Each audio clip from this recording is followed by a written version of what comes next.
Hai, konnichiwa. Oke, kali ini pada video ini kita akan membahas materi baru, melanjutkan materi pada pertemuan sebelumnya. Nah, materi ini apa? Ini masih ada hubungannya dengan materi sebelumnya. Oke, Ibu berikan mind map untuk pertemuan kali ini. Nah, kali ini kita akan belajar tentang fungsi inverse. Fungsi inverse dari dua buah fungsi. Kemudian fungsi komposisi.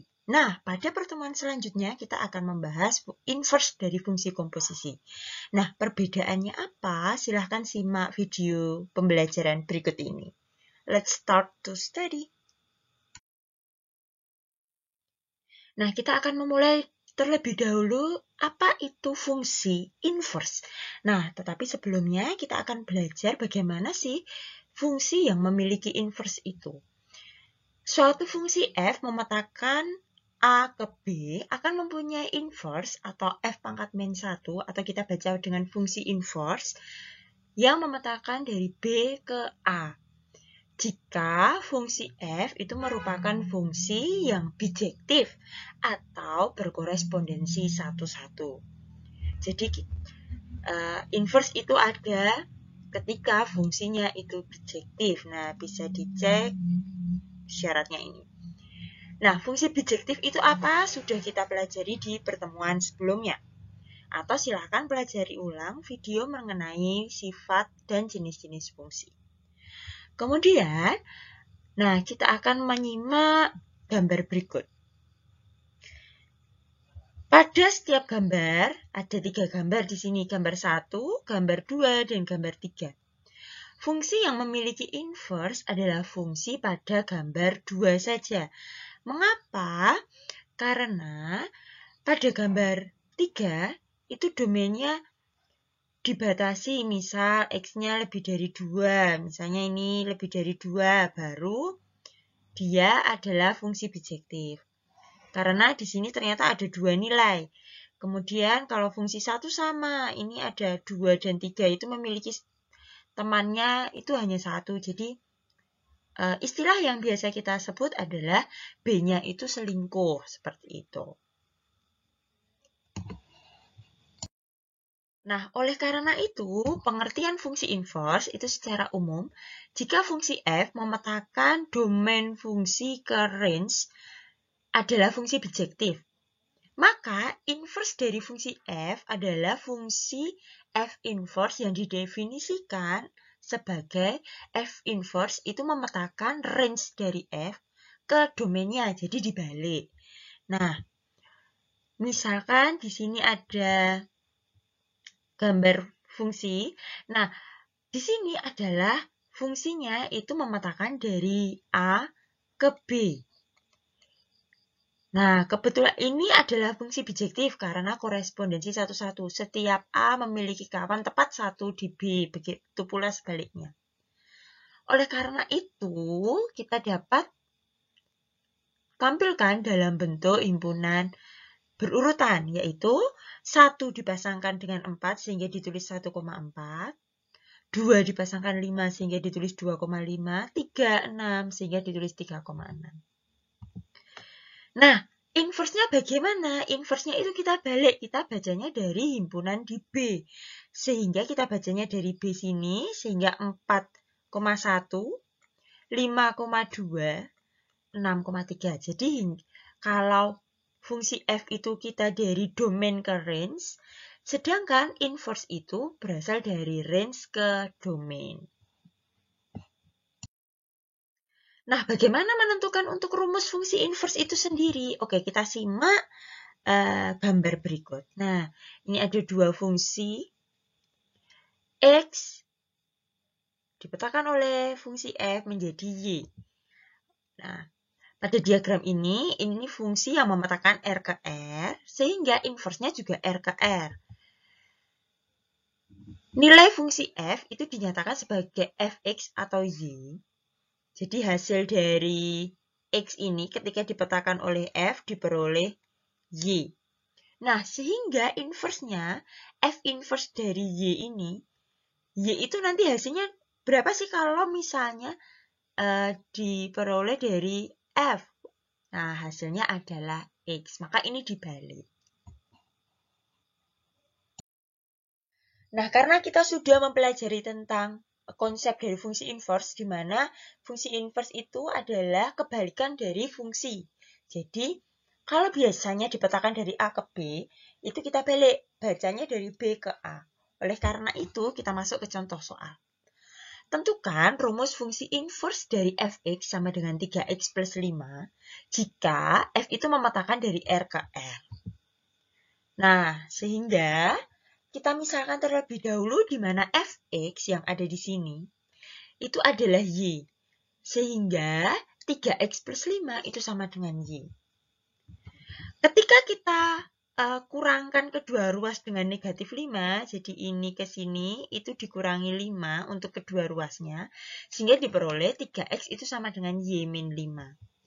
Sehingga kalau misalnya kita mau ubah menjadi x saja, ini kedua ruas harus dibagi 3.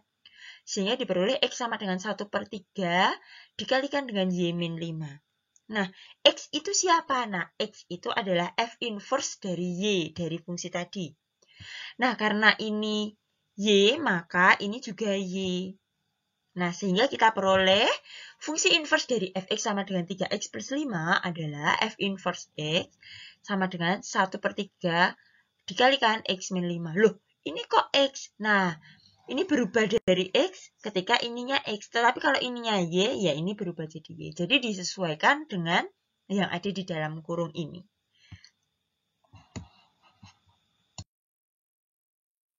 Oke, nah kita selanjutnya akan belajar tentang langkah yang kedua. Soal yang kedua, tentukan rumus fungsi inverse f jika diketahui fx sama dengan 3x plus 5 per 2x min 4. Dengan 2x min 4 itu tidak boleh sama dengan 0. Sama dengan tadi, langkah pertama kita misalkan dulu. Fx-nya itu sama dengan y. Oleh karena itu, 3x plus 5 dibagi dengan 2x min 4 sama dengan y. Sehingga ketika kedua ruas itu kita kalikan dengan 2x min 4, diperoleh 3x plus 5 sama dengan y dikalikan 2x min 4. Nah, ketika kita distributifkan, bahasa yang biasa kita pelajari adalah dikalikan, pelangi, sehingga diperoleh 3x plus 5 sama dengan 2x y min 4y. Nah, kita jadikan satu ruas unsur yang ada x-nya, sehingga 3x min 2y itu sama dengan min 4y min 5. Nah, ketika kita gunakan distributif, di sini ada x-nya yang sama, sehingga x dikalikan dengan 3 min 2y sama dengan min 4y min 5. Sehingga diperoleh x-nya itu adalah negatif dikalikan 4y plus 5 per negatif dikalikan 2y min 3. Atau kita sederhanakan menjadi x sama dengan 4y plus 5 per 2y min 3 dengan syarat y-nya tidak boleh sama dengan 3/2. Kenapa? Karena pecahan itu penyebutnya itu tidak boleh sama dengan 0. Sehingga fungsi inverse-nya /nya f inverse x-nya itu adalah 4x plus 5 dibagi dengan 2x min 3. Dengan syarat x-nya tidak boleh sama dengan 3/2.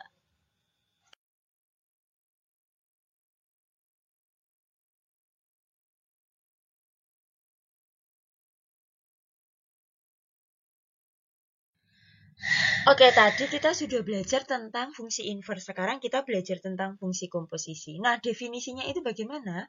Dua buah fungsi f dan g dapat dikomposisikan dengan suatu aturan tertentu. Nah, aturannya itu tergantung nanti apa yang harus kita sampaikan.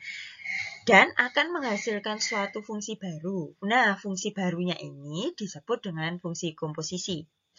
Notasinya itu adalah komposisi F melanjutkan G atau G dilanjutkan F. Fungsi F melanjutkan G itu jika fungsi F dan fungsi G memenuhi range G irisan dengan domain F itu bukan himpunan kosong. Sehingga terdapat H, fungsi H, dari himpunan bagian domain dari G kehimpunan bagian range dari F. Yang dinyatakan H itu adalah F melanjutkan G dengan aturan seperti berikut.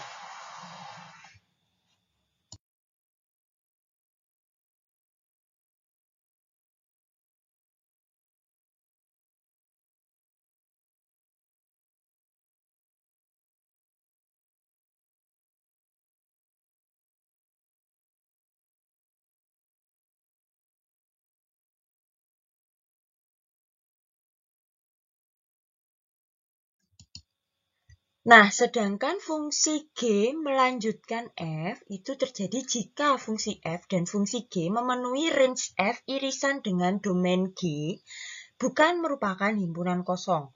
Maka terdapat fungsi H dari himpunan bagian domain F ke himpunan bagian range G yang dinyatakan dengan H sama dengan G melanjutkan F dengan aturan berikut. Nah, seperti yang ada pada gambar, berarti ini X dipetakan oleh F diperoleh Fx. Kemudian dipetakan oleh G diperoleh G dari Fx karena G-nya itu melanjutkan dari Fx. Oleh karena itu, fungsi komposisinya adalah G melanjutkan F. Jadi kita baca dari belakang. Nah, sekarang kita akan melanjutkan dengan contoh soal. Contoh soalnya bagaimana? Oke, yang pertama, diketahui Fx itu sama dengan 5x min 8 dan Gx itu sama dengan x plus 3. Tentukan F melanjutkan G dan G melanjutkan F. Nah, kalau F melanjutkan G, maka G-nya kita substitusikan di F. Nah, G-nya itu siapa? G-nya tadi adalah x plus 3. Sehingga F-nya itu kan 5x min 8. Nah, X yang ada di sini itu diganti dengan X plus 3. Sehingga 5 dikalikan dengan X plus 3 min 8. Ketika disederhanakan, diperoleh 5X plus 7. Sehingga hasil dari F melanjutkan G terhadap X itu adalah 5X plus 7. Sedangkan kalau G melanjutkan F, itu adalah F-nya yang disubstitusikan ke G. Sehingga 5x min 8 ini kita substitusikan di x plus 3. Nah, x-nya ada di sini, itu diganti dengan 5x min 8. Sehingga ketika disederhanakan, itu diperoleh 5x min 5.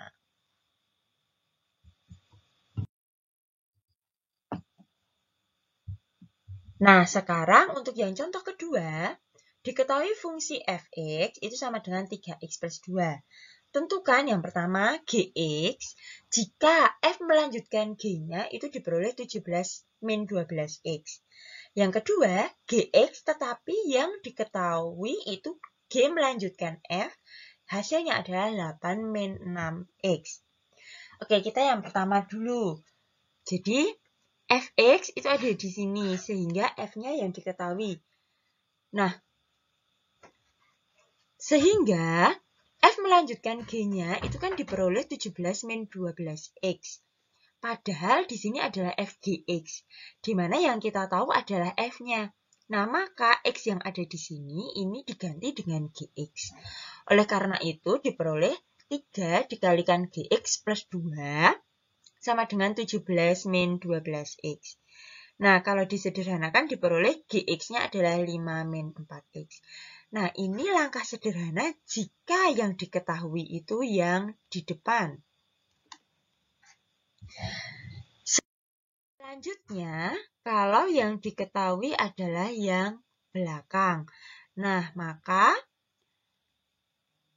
ketika G melanjutkan F hasilnya 8 min 6X, nah, Fx-nya itu adalah 3 plus 2X, sehingga ini diganti 3 plus 2X. Sehingga diperoleh G dari 3 plus 2X adalah 8 min 6X. Nah, langkah pertama itu kita misalkan terlebih dahulu seperti dengan fungsi inverse. Nah, 3X plus 2 itu kita misalkan P. Sehingga kita peroleh X-nya itu adalah P min 2 dibagi dengan 3. Kalau disubstitusikan, X itu P min 2 per 3 di bagian ini, maka diperoleh GP-nya karena Tadi 3x plus 2 itu kita misalkan P berarti GP sama dengan 8 dikurangi 6, X-nya itu kita ganti dengan P min 2 per 3. Ketika disederhanakan, diperoleh 12 min 2X. Nah, maka clue-nya adalah ketika yang diketahui itu yang depan, maka tinggal disubstitusi saja. Tetapi kalau yang diketahui yang belakang, maka kita misalkan menggunakan inverse, yaitu dimisalkan menjadi sebuah variabel tertentu atau parameter tertentu. Contohnya adalah P. Nah, demikian video singkat pada pertemuan kali ini. Semoga dapat bermanfaat. See you, selamat melanjutkan latihan soal. Nah, ini merupakan latihan soal tentang fungsi inverse dan fungsi komposisi. Selamat belajar. Arigatou gozaimasu. See you. Bye-bye.